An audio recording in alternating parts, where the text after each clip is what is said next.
Mashambulio ya makombora na ndege zisizo na rubani ya Iran dhidi ya Israeli. Mwisho wa zama za kushambulia na kukimbia kwa Israeli.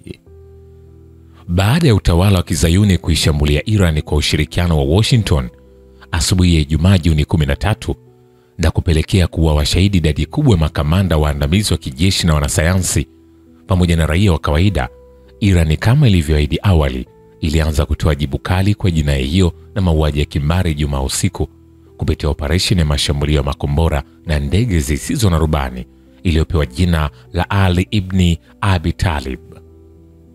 Kuanzia mwendo wa saa 4 Ijumaa usiku, wanajeshi wa Iran walianzisha operesheni ya Ahadi ya Kweli ya 3 na kujibu vilivyo mashambulizi ya kikatili ya utawala wa Kizayuni kwa kurusha mamia makombora mbalimbali ya ballistic kuelekea katika ardhi zinazokaliwa kwa mabavu. Katika kuashiria mashambulizi hayo, CNN ilinukuu jeshi la Israeli likisema, Israeli yote iko chini ya moto wa Iran unaoendelea kuwaka. Mkutano wa waandishi wa habari na msemaji wa jeshi la Israeli pia ulikatizwa ghafla kufuatia kuanza kwa operesheni hiyo. Vyombo vya habari vya Kiebrania viliripoti kuwa moto ulikuwa ukiongezeka karibu na Al-Qiria, makao makuu ya wizara ya vita huko Tel Aviv. Wimbi la pili la mashambulio hayo lilianza karibu saa 5 usiku. Ilikuwa karibu saa 4 usiku wa manane wakati vyombo vya habari vya Israeli viliripoti wimbi la 3 la mashambulizi ya makombora ya Iran kwenye maeneo yanayokaliwa kwa mabavu.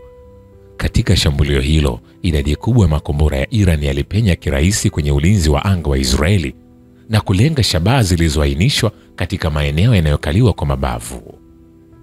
Vyanzo vya habari vya Israeli vimeripoti kuwa takriban makombora 150 yalirushwa katika wimbi hilo jipya.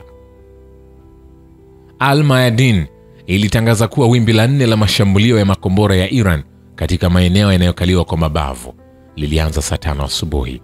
Kwa mujibu wa vyombo vya habari vya Kiebrania, makombora ya Iran yalipiga Tel Aviv, Jerusalem, Haifa, Beersheba, Bahira na Galilaya, ambapo sauti za ving'ora zilisikika kutokea kaskazini kuelekea kusini mwa ardhi zinazokaliwa kwa mabavu na Israeli. Wengi wamesema kuwa mashambulio kama hayo hayajawahi kuonekana tena katika historia ya utawala huo. Majira ya saa 12:30 asubuhi, vyombo vya habari vya Israeli viliripoti kuanza kwa wimbi la 5 la mashambulizi ya makombora ya Iran, vikisema kuwa wimbi la 5 la makombora ya Iran lililenga maeneo yote ya Israeli. Viliripoti kuwa wimbi hilo la makombora lililenga maeneo ya Tiberias, miinuko ya Golani inayokaliwa kwa mabavu na Galilaya ya chini. Ripoti za awali zinaonyesha kuwa makumi ya makombora na ndege zisizo na rubani za Iran zilifanikiwa kupenya matabaka mengi ya ulinzi wa anga ya Israeli na kupiga maeneo mengi nyeti. Baadhi ya ripoti zinaonyesha kuwa makombora ya Iran yalipiga Tel Aviv, Netanya, Herzliya, Haifa, Tamra, Ashdod na Kerioth na kusababisha moto mkubwa. Katika mawimbi hayo, makombora ya Iran yamefanikiwa kupenya na kupiga moja miundombinu muhimu zaidi ya kudhamini mafuta ya utawala wa Israeli huko Haifa, ambayo huzalisha 40% ya petroli na 60% ya diesel kwa matumizi ya utawala huo. Zaidi ya hayo, makombora ya Iran yamelenga na kushambulia vituo muhimu vya kistratejia vya Israeli, vikiwemo vya kusambaza umeme, jambo ambalo limeibua matatizo makubwa katika sekta hiyo. Vyombo vya habari vya Kiebrania vimesema kuwa hayo ni mashambulizi makali zaidi ya moja kwa moja ndani ya utawala wa Kizayuni.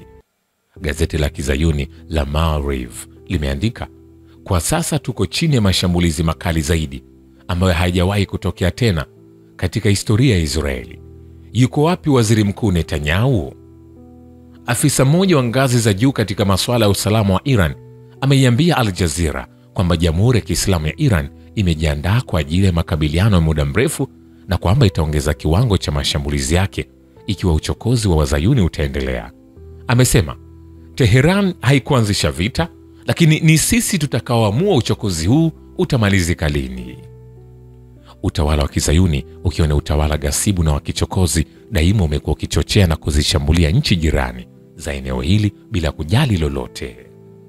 Baada ya kuanza vita vya Gaza mwanzoni mwa Oktoba 2023, Israeli sambamba na kuendesha mauaji ya umati dhidi ya wakazi wa ukanda huo na ambayo yamepelekea kuuawa zaidi ya raia 55,000 wasio na hatia, baadaye ilianzisha mashambulio ya anga na ya nchi kavu dhidi ya Lebanon na kisha Syria baada ya kuanguka kwa serikali Bashar al-Assad.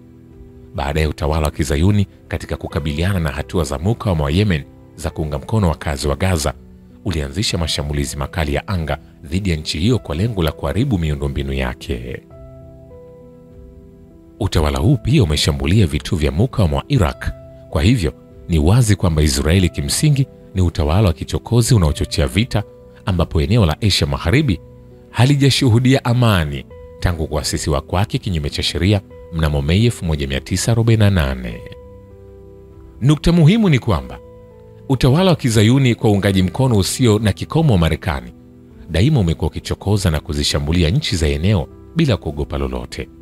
Pamoja na hayo, lakini sasa Israeli katika kueneza chokochoko zake mpya za kijeshi dhidi ya Iran inakabiliwa na hali mpya na ambayo haijawahi kushuhudiwa tena katika historia yake. Majibu makali na ya kuumiza kijeshi ya Iran kwa hatua ya jinai ya Israeli yameibua hofu kubwa miongoni mwa Wazayuni wanaoishi katika Palestina inayokaliwa kwa mabavu na kuvuruga pakubwa mwenendo wa kawaida wa maisha wa Israeli. Tel Aviv wanajua kwa hakika kwamba kwa kuendeleza mashambulizi yake dhidi ya Iran itakabiliwa na jibu kali na la kuumiza zaidi kutoka Iran, jibu ambalo bila shaka litatikisa misingi ya utawala huo wa Kizayuni.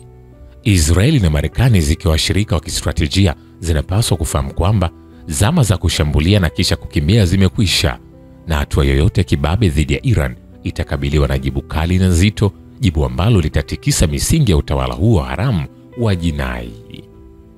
Nikwambie hivi, hatujamaliza. Shukran kwa Paris Today. Shukran kwa Baba Ukivita na Historia ya Dunia. Mimi ni Richard Shio, The Rich Voice. Ni follow Instagram na TikTok kama Rich Voice Official. Asante.